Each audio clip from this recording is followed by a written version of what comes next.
Hey, and we're live. Thanks everyone for joining us. It is April 11th, and this is Deribit Live. I'm your host, Shane Oglow, with my partner, Richard Hodges, as always, and we're the Rogue Traders. And I will say to you, Richard, happy Barbershop Quartet Day. I bet you didn't know it was Barbershop Quartet Day. I did not know. It is, yeah. Yeah. So for all the nerds out there who like to do that kind of stuff, kudos. So we got we got a lot to talk about today.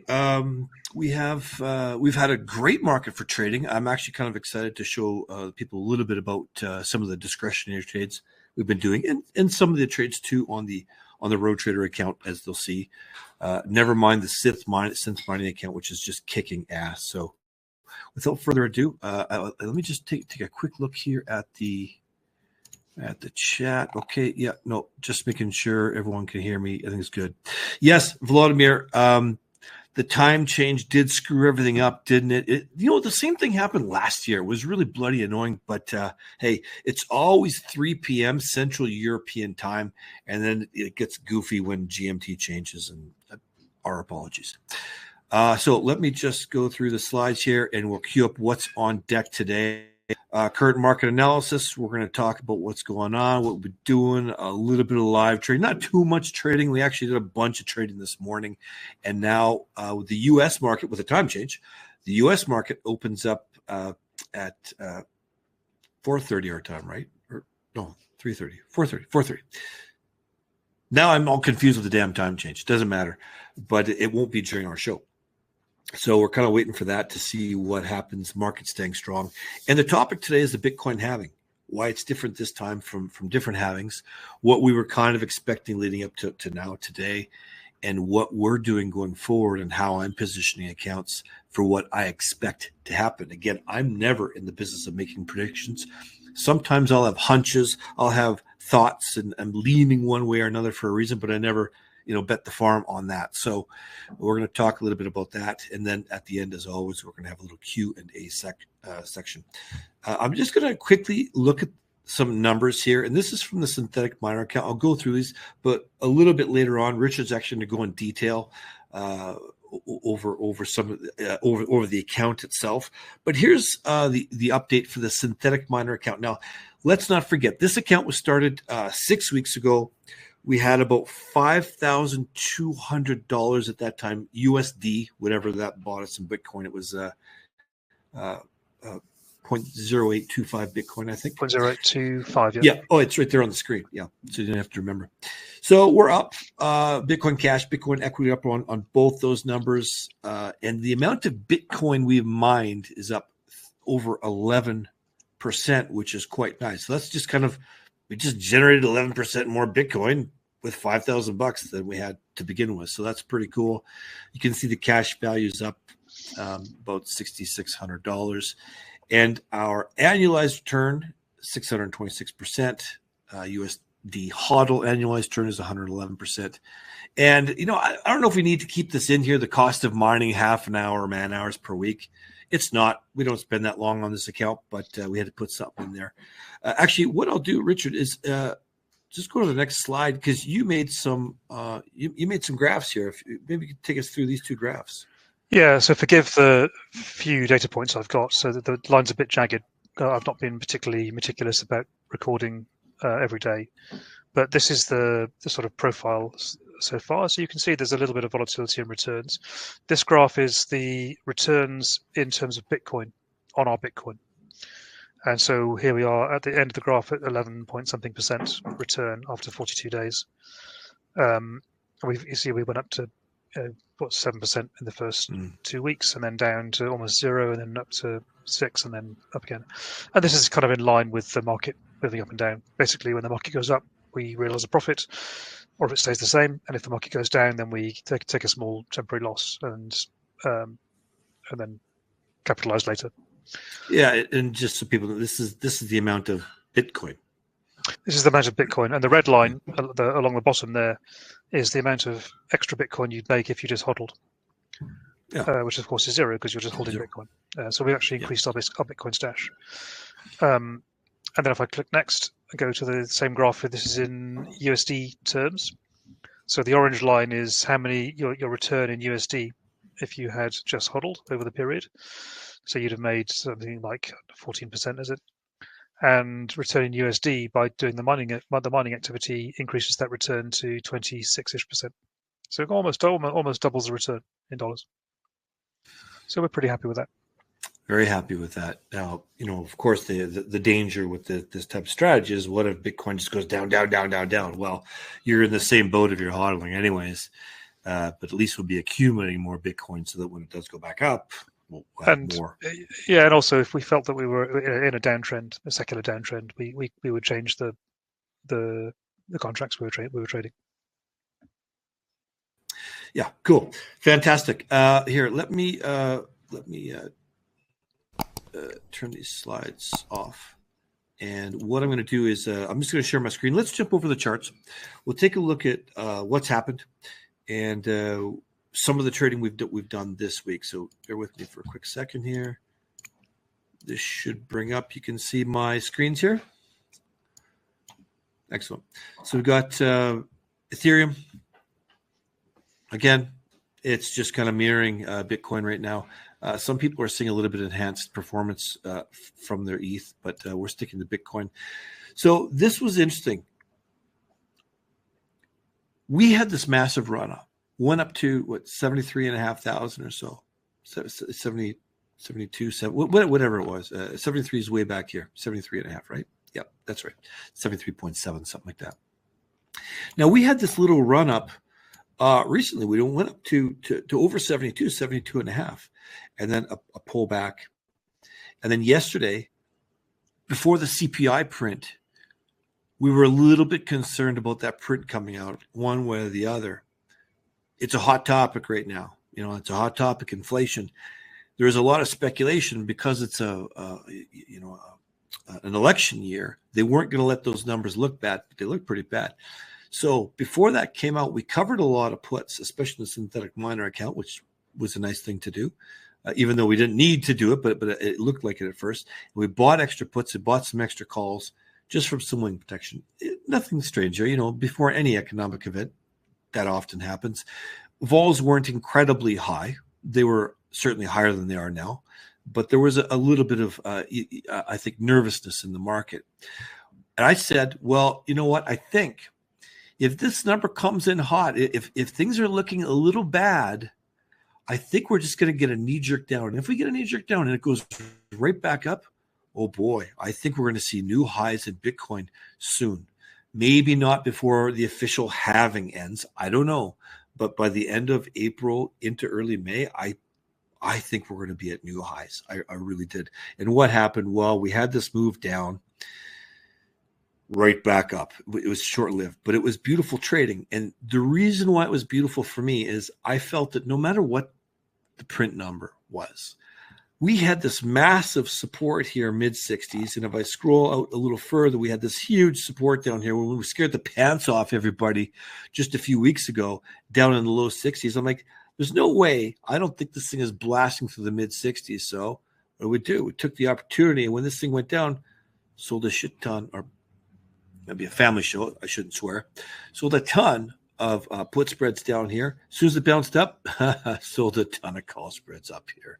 Overnight, 0 DTE, some things expiring tomorrow and a little bit expiring on Saturday. Almost everything's been bought back. It's been quite beautiful. So I think we were really happy with this trading, a little bit of scalping in there. Now on the Rogue account, these are more of the discretionary accounts. In the Rogue account, we just did a little bit of this, maybe a fifth of it, just to earn some extra premium. And it was lovely because, as you know, in crypto, that premium collapses super fast in those 1, 2, 3 days. So it's always nice to just pull in all that premium. And the other reason why I leaned on this, and I loved it so much, and if you follow our live streams, you can go to Patreon /Rogue Trader Academy. You can see us doing this every day. The reason why I love this so much is I had all this extra coverage. I had extra coverage on the upside and the downside.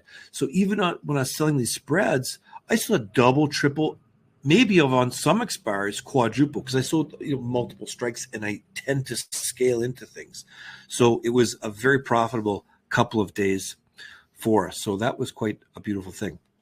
Now, let's talk a little bit about the trade strategy, and basically the topic is why the halving is different this time. A lot of articles out there, people talking different things, especially up until last week. Now we're so close to the halving, I don't think much is going to happen at all. Probably most people. I think the market is already discounting that if we look at the skew. Actually, I think Richard was looking at that just before the call. But every halving, we saw a decline in price. But we never had a situation like this. We never had a situation with this ETF inflows. And what happened earlier this week? Well, guess what? Hong Kong says they're going to rush through. And I think Richard posted an article the other day to our group saying that they're going to try and push it through literally within weeks, maybe even next week, which is crazy. You know, this regulatory, I don't know how they're going to do that on the regulatory side. That combined with the ETF inflows in the United States, I don't know. Bets are off the table. I think if anything, we're going up. I don't know who's selling. I think a grayscale ETF outflows are less and less and less. They're not much. I think Richard has those stats. I don't know. I like this thing going up. So our position hasn't really changed. We felt leading up to that halving, we could have some weakness. I didn't feel that the low 60s was going to break. If it did, it'd probably just be a wick through. Who knows? Anything can happen. It's crypto. It's Bitcoin. But I was happy to basically use that range, the low 70s to low 60s, sell it. I wouldn't be selling iron condors. I'd be selling the spreads separately, so it might end up being an iron condor. But I was happy to sell spreads using those resistance and support areas. But overall, I want my delta to remain positive. That's not to say I won't have negative deltas at certain times of the day or for a day or two as I'm, unloading short calls or whatever the heck I'm doing. But if we take off, you bet that I'm going to be selling puts like there's no tomorrow. You could bet that I've got a lot of trigger orders in there for futures because this thing takes off. I don't want to. It sucks when you're in a trending market and you're losing money because you're trading against the trend. We don't want that. So that's how I'm positioning from a macro viewpoint this halving. I don't think it's going to follow the pattern of the previous halving, so we kind of see that already playing out. So there's nothing too new there, but I think we're nothing but up. And the fact that we've been holding this price area, literally just a couple of $1,000s off all-time high on a $70,000 asset, I don't know. It seems to me we're probably going to go up. Now that I say that, the gods of trading are probably going to smite me. It will be at 40 tomorrow, and I apologize for that. But that's the way I'm looking at this, and that's how we're trading it. I'm happy to sell calls opportunistically, and you bet they're going to be covered a minimum of 1-to-1, probably 2-to-1. Just because I want to be able to escape out of those, let the cover make me money. I'm going to flip them over to puts or strangles or whatever the heck I need to do, depending on where the skew's at that time. So that's the end of my soapbox about the here. Let me go back over here and stop screen sharing about what we're going to do for the halving. I don't know, Richard. I think you're basically in the same boat as me with this. Yeah, I don't like being short delta at the moment, so I tend to be biased a little bit long. Although my feeling about the the halving is that it's probably the single most telegraphed halving ever. And I also feel that the supply issue of Bitcoin going forward is not really as big as what's going to happen with the flows in ETFs. I'm in two minds at the moment as to whether the flows into ETFs have been retail stragglers only, or people who otherwise felt they should be in Bitcoin but didn't know how to, or didn't trust exchanges and so on. And there is a school of thought that says, that's kind of it. You've hoovered up the people who are left, rich people who are already have family offices and financial advisors were probably already long crypto anyway in some way or form, and institutions not. The big question now is, will institutions start allocating themselves into crypto?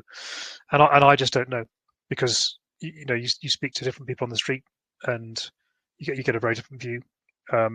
I suspect the vast majority of Wall Street types would think of Bitcoin as a toxic thing to make quick money out of trading. I think that we're in the cryptocurrency world, and we kind of tend to discuss the narrative of Bitcoin being a store of value, digital gold, etc. And that sounds very convincing for us in this world, but it's completely unconvincing for very skeptical, hard-nosed traders out there on the street who measure their P&Ls in dollars. So I don't know. And so I think my strategy here is to just let risk roll off and go sit on the beach. The infamous beach strategy. Indeed. Excellent. Yeah. I don't think we want to go down that rabbit hole today about kind of the digital gold thing. But there's no facing the facts. We probably mentioned this before, that there's no reason to own Bitcoin. Well, despite the fact that it doesn't throw off a dividend or pay any kind of a yield, is it a store against? We know that fiat is going to constant decline. It always does. It always will, until it eventually goes to zero and collapses. Whether that's in 5 years or 500 years, who knows? But yeah, as soon as the herd gets wind that it's going down, it'll go down fast. Now, I'm not saying that's going to happen. I think we've got a lot of upside to go. I wouldn't be surprised to see 100K, 200K. I would not be surprised, and I'm kind of betting that that's going to happen. But at some point in its future, there's going to be some massive drawdowns. Now, the interesting thing I mentioned about the Hong Kong pushing through ETFs, you got to think about. Now, I don't know enough about this to understand how mainland Chinese people can utilize a Hong Kong structure. So if there's, I know some people can, maybe some people can't. I don't know enough about this, and I actually like to get a bit of education on this. But we all know that the Chinese are stuck. They cannot invest in very many things. They can't short the markets. They're very limited as to what they can and can't buy. If this opens up to the Chinese, oh my gosh, it'll be like a flood of money, in my opinion, or a flood of volatility, because and again, it depends on what you see Bitcoin as. You might see it as a medium on which to gamble, in which case you're going to inject volatility into the market through that behavior. You might see it as a store of value, in which case you're going to inject upward calmness into the market. You might see it as just toxic, and you might be shorting it. So I don't think it's a foregone conclusion, but I think it's probably more likely than not that we go up from here. But I wouldn't be at all surprised to see a year in which we see $1 million Bitcoin followed by $50,000 Bitcoin in the same year. Can you imagine trying to time that short? Yeah, terrifying. Indeed, yeah. That's why we have options.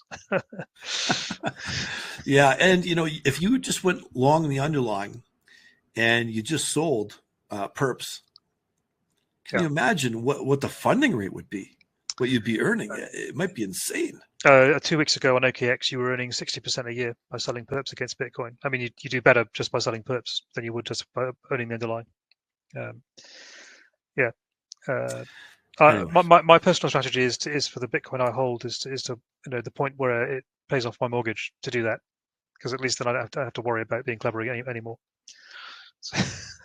Yes, sometimes being too clever backfires. Trust me, been there, done that. The world is full of opportunity. The options market teaches us, right, that the world is full of opportunity every day. Today's opportunity is Bitcoin, maybe whatever altcoin you're into, but that doesn't mean that there's going to be no opportunities tomorrow. So missing one boat doesn't mean you missed all the boats. 100%. And it's really important to take your wins now and again where you can get them, particularly if they ratchet up your lifestyle. Yeah. Hey, Richard, would you mind sharing your screen and just let's just jump over the Rogue Trader account. We'll take a quick look. Actually, I don't know if we really need to do much in the Rogue Trader account. Maybe let's just take a look at the Synth Miner account and the altcoins. And for people who want to follow us on the Rogue Trader account, of course, you can join us at Rogue Trader Academy, or of course the Patreon live streams, Rogue Trader Academy at Patreon. So we've been. I was just looking at the vol. Actually, we've been interesting to see vol has just been dropping off, even though the market's been actually stronger. That's unusual. We normally see a correlation between rising vols and rising spot. So I don't quite know what's going on there. I guess anticipation of a US sell-off maybe. We'll see if that comes. Then on I think I was looking at the D-vol, and we have the lowest average vol we've seen for the past month. I'd like to think that we're trending down because I'm short vol, and I've been waiting for this moment for the past month. It's been made to wait. But I wouldn't be at all surprised to see it bounce back up to 75 on any kind of spook or scare. But I also wouldn't be surprised to see it down to 60 if nothing happens in the next few days. So yeah, it's a game of two halves at the moment. Then going to the synth miner account where you saw the stats for it.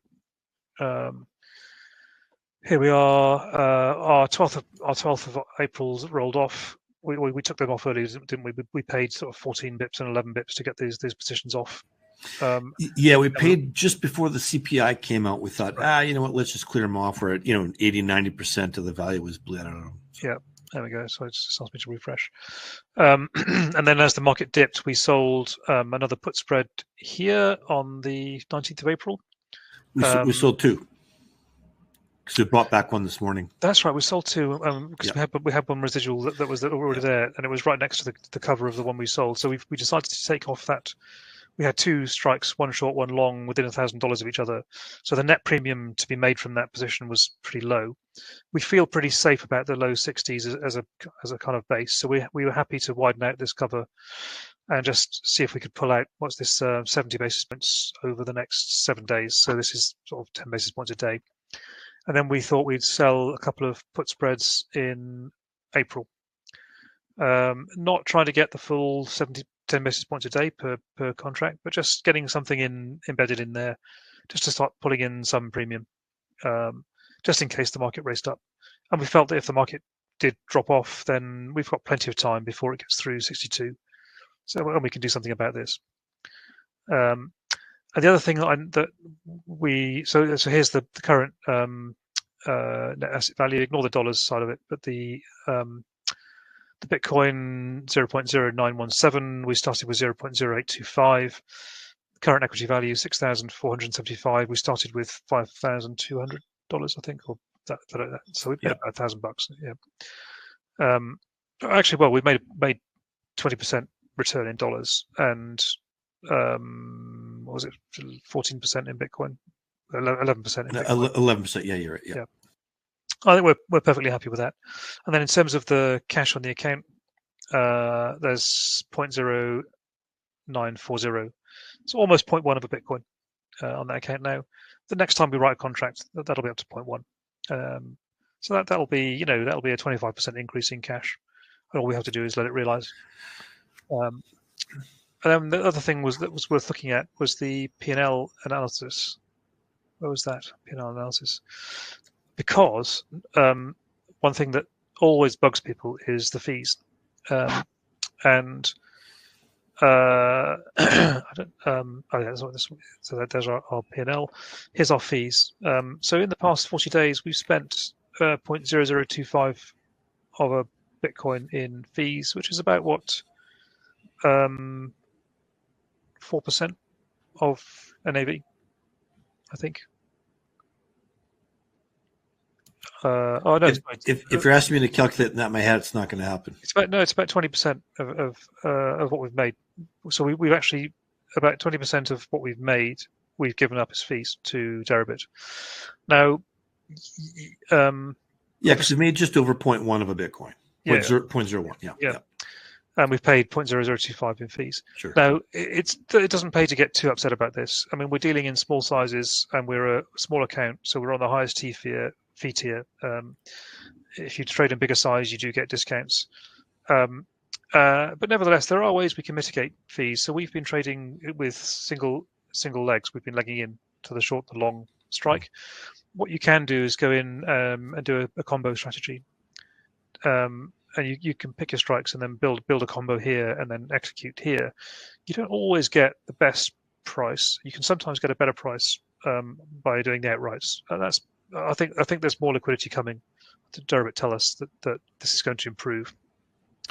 But if you can get the same price on this screen as you can by trading the outrights, you should do it here because you pay only half fees on one of the legs on this screen. So you'll always get a better deal if you're trading at the same price. So if you're going to trade spreads, you should tend to prefer to trade spreads here. Do you want to enter an order so people can see how to use the strategy? The combo Yeah. screen? So what do you want to trade? Which week? The 19th, the 26th, or the 3rd of May? Let's do the 3rd of May because we got nothing there. Yeah. Okay. Let's look at the vol 65 vol down there. We're playing with fire by selling 65 vol, but that's okay. Yeah, 3rd of May. All right. So let's look at a spread here.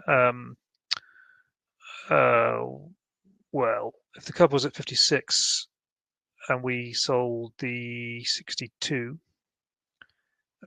picking up 100 basis points. Actually, if we sold the 64, picking up 170 basis points for 21 days, that's almost 10 basis points a day. Mm-hmm. Okay. Quite aggressive, right? But I'd be okay with the 62s in this case because we're already at our goal with the other positions we have on. We're only using 13% margin. Yeah, that's on the 18 delta. That's kind of right at the edge of the one deviation move. I think that's okay, right? So if we sell the 62k puts and buy the 56k puts, so we're just going to go to strategy 62, 56. I just have to remember this. It'd be really nice. I'll remember if you could pick it off the screen. So I'm going to create a combo BTC. I'm going to choose a put spread. Expiry is going to be the 3rd of May. Yep. Yeah, and then the 56.62. 56, and then 60. Oh no, it's got to be. You've got to do this one first. 62.56. So it's quoting us that the mark price of this is 110, and we can trade it at either 100 or 115. So we're going to pay sort of 5 pips to trade it. We'd probably end up doing that if we cross the spreads anyway on the outright market. Maybe even worse.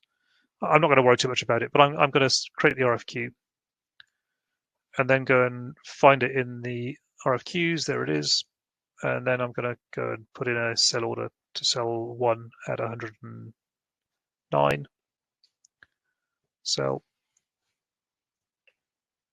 and that isn't taking. Obviously, we're in the order book, but we can we do the same thing we do with on the outright markets. We can just modify the order, just for the sake of argument. There you got filled at 108. Oh no, it's just order edited, not filled. Oh, sorry. I saw the red thing come up. Yeah. 6. It'll probably go at 5, right? Oh, they've moved it. What? That's because someone's watching and they're probably pulling their bids. All right, then I'm not playing. I'm going back out to 106, 107. Yeah. Screw you. Yeah. Screw you guys. I'm going home. Yeah. So we'll just leave that order in and wait for it to get filled. Yeah, and I see Paul was asking a question here, asking to demonstrate a combo for selling a spread. So there you go. Yeah. And as soon as that fills, you'll just see it show up just like you would any other order. Yeah, and you've got to. I mean, there's probably only 1 or 2 market makers here. If you look at this price, there's only two levels here, right? 3 levels including us. So tells me that there's maybe 2 or 3 market makers there, not many, and they've probably got software that's watching us walk down towards them that will just gradually walk away from us. Hang on, Richard. I wasn't.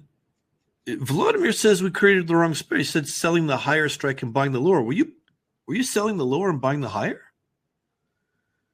You have to click on it because you'll get a confirmation like an order box, which so it's confusing, right? So this spread is to add one of the 62 put and to subtract one of the 56 put. But I've sold the combo, so you reverse the signs. So this is actually, because I'm selling it, it's actually minus 1 62k put and plus 1 56k put.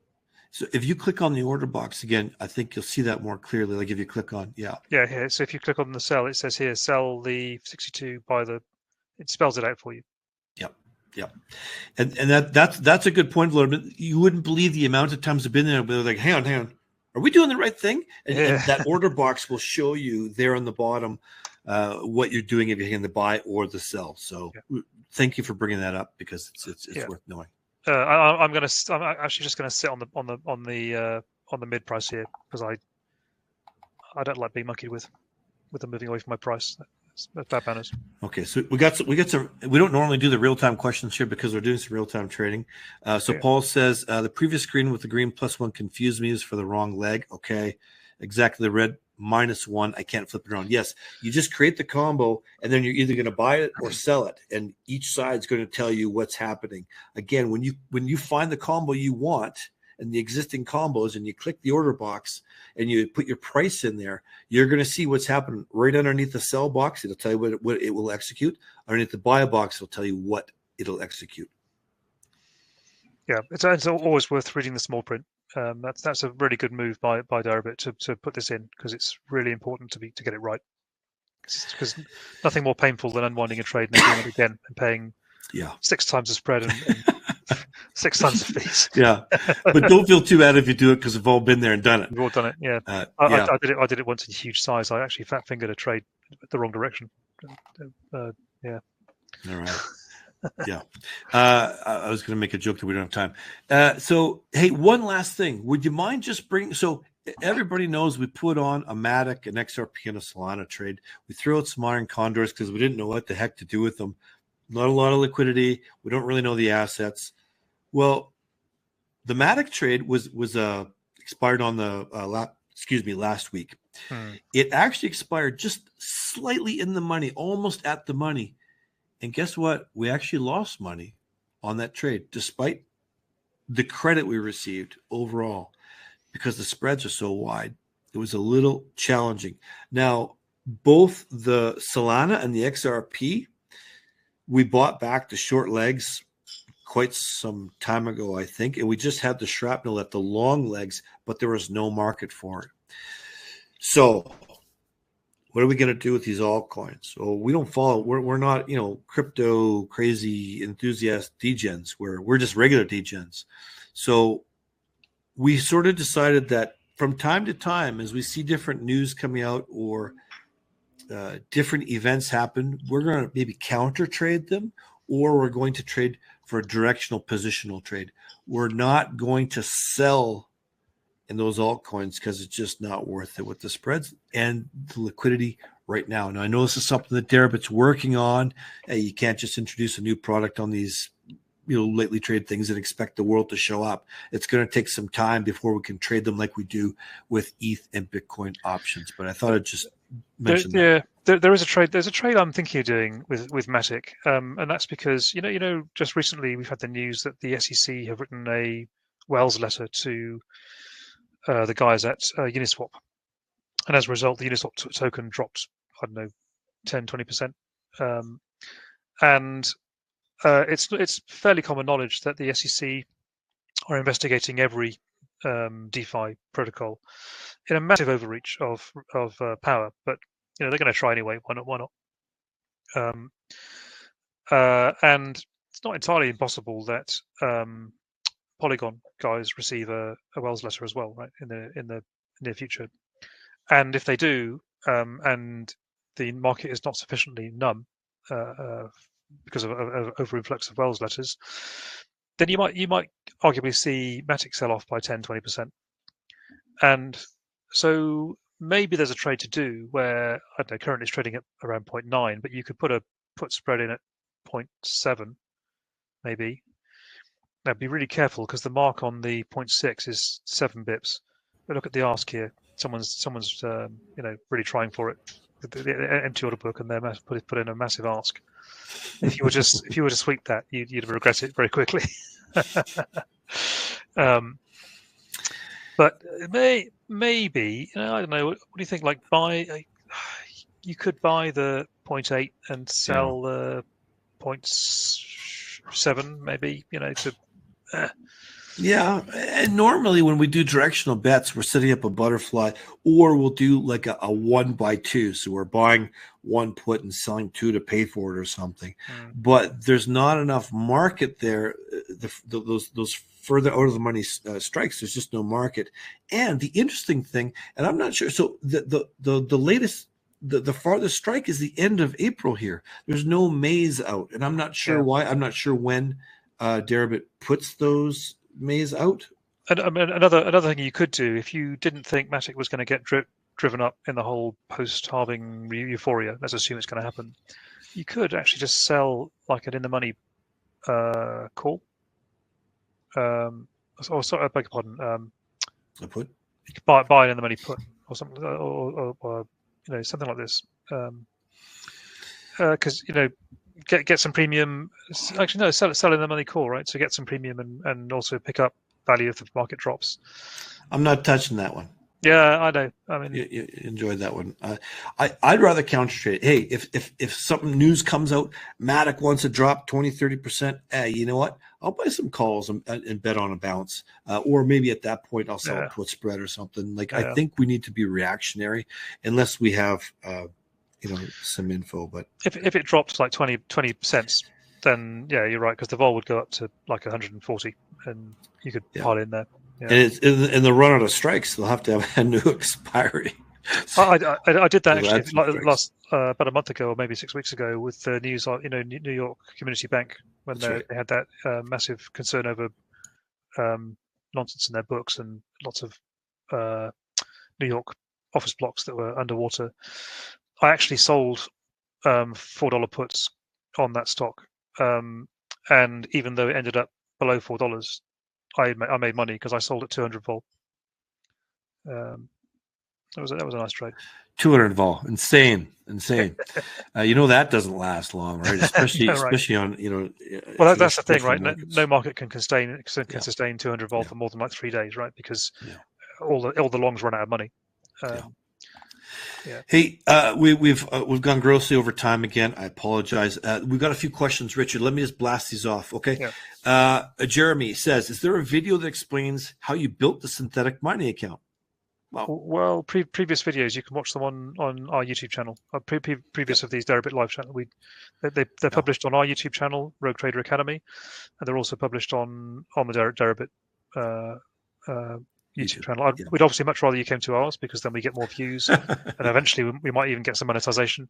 And I think actually it's on Deribit Insights too. If you go to Deribit Insights page, because sometimes I think they have trouble with the YouTube channel because of the topic. But so basically, it's not like a bot we built. It's just a style of trading we're employing. So, question from Sergey. Question to Richard. Develop my own Autohedger and testing various values for common settings like target delta, delta threshold, minimum delta to hedge, thinking to make delta threshold a dynamic value based on market dynamics.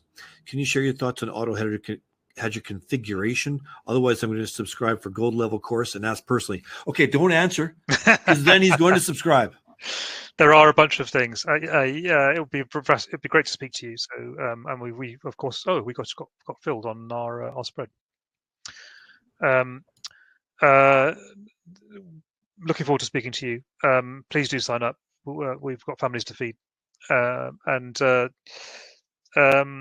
yes, dynamically changing the delta threshold is useful. There's a number of signals we take from the vol surface and moving averages to give us a feel for future direction.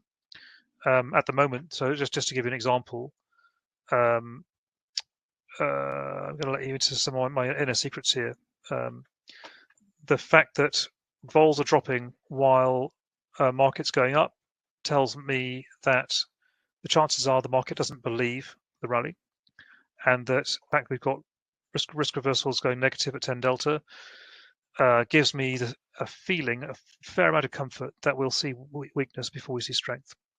At least that's what the market's telling us at the moment. We tend to find that these movements in vols quite predictive of where Bitcoin's going to go. So that's something you might want to consider. This is a tool we use from a firm called Immersive Finance, run by a very good friend of mine, Will McGee. And this is you can talk to this via API as well. We also use a percentage of net asset value as a gamma as a percentage of net asset value as an indicator. So a small book obviously needs to hedge on much smaller deltas than a large book in notional terms, and so gamma is the risk factor here. So we tend to have our sort of emergency hedging based on a breach of delta by a percentage of gamma. Okay. Hopefully that answered at least some of the question, but look forward to talking to Sergey. And I love that. Richard's like, we got families to feed. Love it. Love it. We'll be panhandling on the corner later too. So we answered the questions from Paul about the combo, and you can see the combo got filled while Richard was showing the immersive finance screen. Nice, that's cool. Dominic asked, how do you track your calendar trades? In Bybit, there's no way to somehow tag 2 option trades as one setup. That's a good question. Because I don't. Because it all ends up just blending into the book of options, unless I have a small account where I set up. Yeah, the thing is, it's a false truth to try and track these combos as a single trade.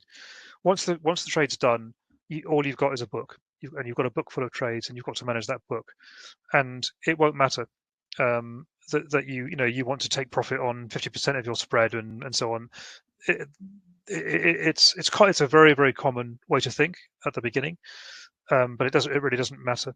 I know that on my Interactive Brokers account, if I do a combo trade on stock options, it will actually track that combo trade for me, and I can break it down and so on. But it isn't really necessary. It's just a bookkeeping thing. And in Bitcoin, honestly, if you're trading short call spreads and put spreads, when you buy back your short leg, you probably want to leave your cover in anyway, because Bitcoin can move. And we do. You'll be glad you did. Yeah, we have some specific strategies around that we employ. And of course, if you want to chat with us, you can always join us on our live stream over at Patreon. Market's a little bit weak, just came down $1,000. Interesting. Okay, we're almost done here. I can hear trades going off. What? Vladimir said, guys, please tell me at which points of time, which period and what size should I buy wing protection to be able to sell any type of options in future with intention always to have protect? Oh, yeah, big question. That's a subject for a longer discussion. Okay. Because it depends on strategy. One last comment here from Dominic. Thanks for your feedback. Last time regarding always buying the Iron Condor covers first, or at least always stay fully hedged. Works great so far. Awesome. So now I'm using this like a grid trading approach where I sell when IV rises, the market goes in one direction and vice versa. Love it, man. Love it. I love building spreads one piece at a time because you get them so much cheaper. It doesn't always work out, but it's just, just selling an Iron Condor smack in the middle, you're gonna feel the heat on one side. Now, if the market goes perfectly flat and it's gonna go perfectly flat, then great. That's a great trade. But I love building out spreads. So glad to hear that's working out for you. Richard, I think that's all time we got. We went a little bit over time again. We tend to do that, but great questions, everyone. Any last comments, Richard, before we take off? No, I think so. Thanks everyone for coming on board, and we really appreciate the questions. But as you say, a bit of weakness we're seeing. Well, we saw a bit of spike up, spike down. I think there's just a bit of shenanigans in a very unliquid market. No one really knows what to do. I think all the gamma points to being in this range up until the end of the month, if all the outstanding open interest, unless there's a really strong news flow to drive spot through the strikes. I wouldn't at all be surprised to see us trading in a $2,000 range for the next week. Well, let me tell you, every time we dip down, I'm buying calls. We go up, I'm buying puts because I don't trust this market. I think something's going to bust, and I wouldn't be surprised to see some of that Hong Kong news come out. And so maybe next week we'll be looking at a completely different market. I guess we'll see. Okay. All right, everyone. That's it for today. Thanks so much, and we'll see you next Thursday. Thanks for joining us, everyone.